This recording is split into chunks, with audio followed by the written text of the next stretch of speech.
I used to think that mortgage brokers were a waste of space. I used to think so long as you take out enough time, you can find the same rate as a mortgage broker. Let's say you're a first time buyer. It's going to be your first home that you go to buy to live in. Let's say you've worked at a company for 10 years. You've always been a PAYE employee. Let's say your salary's always been the same. Historically, it's gone up in increments, £200-300 every year, but it's pretty much always been the same. And let's also add the fact that you've got good credit. In that sort of scenario, that sort of situation there, working for the same company for 10 years, PAYE, always had a steady income and with good credit. In that sort of situation there, you may not need a mortgage broker. Because what you have to understand about people that have a job for 10 years, PAYE, good credit, and they're a first-time buyer and they have no other properties in that. Your case is easy. Your case is simple. So in those sort of situations there, you might not need to go for a mortgage broker and that. Because you can just go to various different high street lenders and that, and they'll grant your mortgage, no problem. If you have multiple properties, if you are a self-employed man and you have additional borrowing in the background and stuff, ain't no way you can get a mortgage from a lender easily. And if you do, you'll probably be getting some crazy high rates. Trust me. And speaking on rates, mortgage brokers have access to certain rates that the average Joe doesn't. Like, even you would think, let's say for example, you are a Barclays customer. You've been a customer for 20 years. You know, like they will say, account holders, customers will have like preferential treatment than the average random person. So you're a Barclays customer and they say, account holders will have a cheaper rate than someone who is a HSBC customer because obviously their loyalty and that.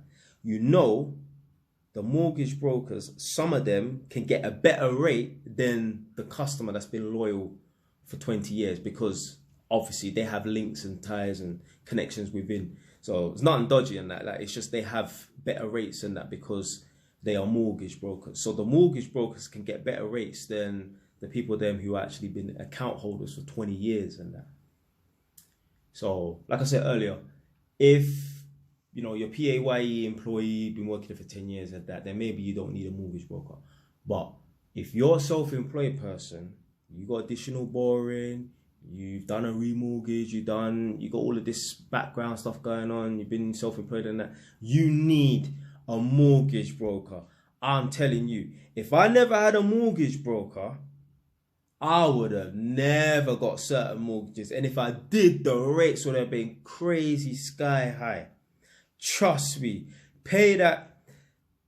Mortgage brokers will charge you between £300 and £600. I mean, there's mortgage brokers out here will charge you £1,000 and that. But typically, you can expect to be paying anywhere between £300 and £600-700 and that.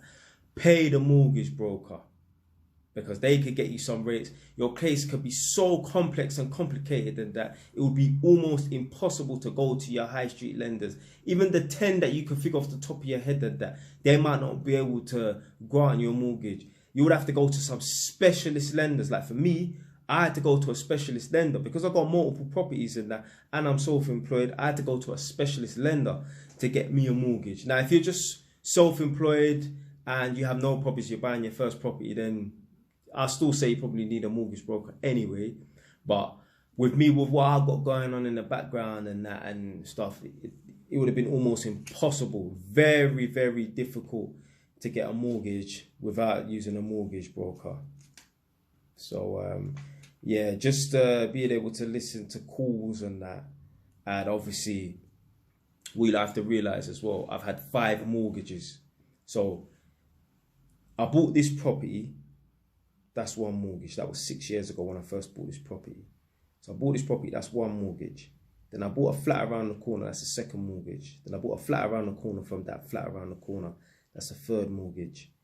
I remortgaged this house recently, like weeks ago, yeah? and I'm in the process of buying another property. So at the end of this year, I'll have 4 properties, but I would have had 5 different mortgages and that.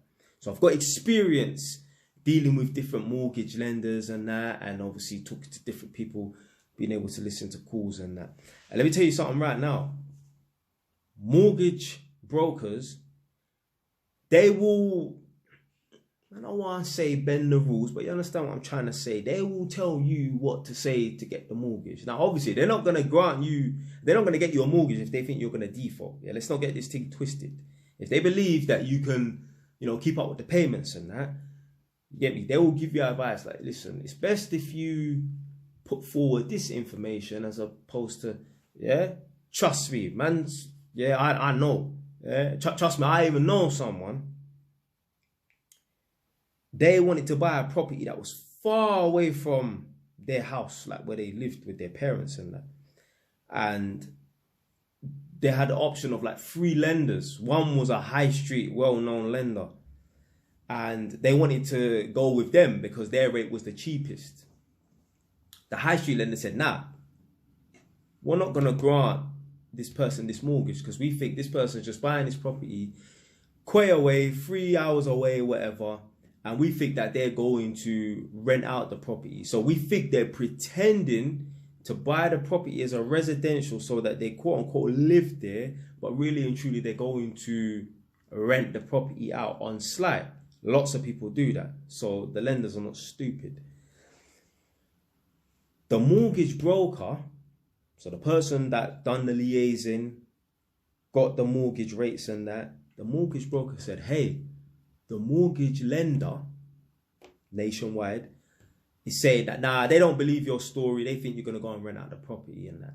The mortgage broker said to the client, yo, is there any way you've got any receipts from when you was up in that area? Like, have you got any petrol receipts? Have you got any sort of evidence to show that you've been in that area historically over the last 2-3 months and that?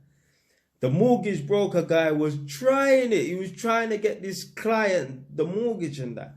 But the client couldn't provide any receipts and that. So they couldn't go with the high street lender, that the most popular one, which was like nationwide. They had to go with a different one and that. But so I'm saying, the mortgage brokers, they will bend the rules. Trust me. Yeah, trust me, I know. They will bend rules and that. They will just try and, you know what I'm saying? As long as they believe you're going to obviously be able to keep up with the payments and that, they're going to want to get you the mortgage. So, yeah, them man there will bend the rules and that.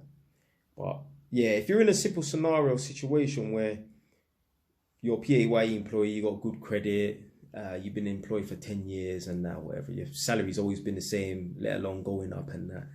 Maybe you don't need a mortgage broker in it. Yeah, you could just search the top 10 lenders that come to your head: HSBC, Barclays, Halifax, Nationwide, all of them, Santander. Cool. That's if you're PAYE and your case is simple and that. But let's say your case isn't that simple, where you are a self-employed person, you've got multiple properties, you've got other lending, that you've done remortgages and additional borrowing on your existing properties. And oh, you're going to need a mortgage broker in it. And if you are in that sort of situation where you've got multiple properties and that, and you're doing additional borrowing and that, you will know what I'm talking about. You will have a mortgage broker in it.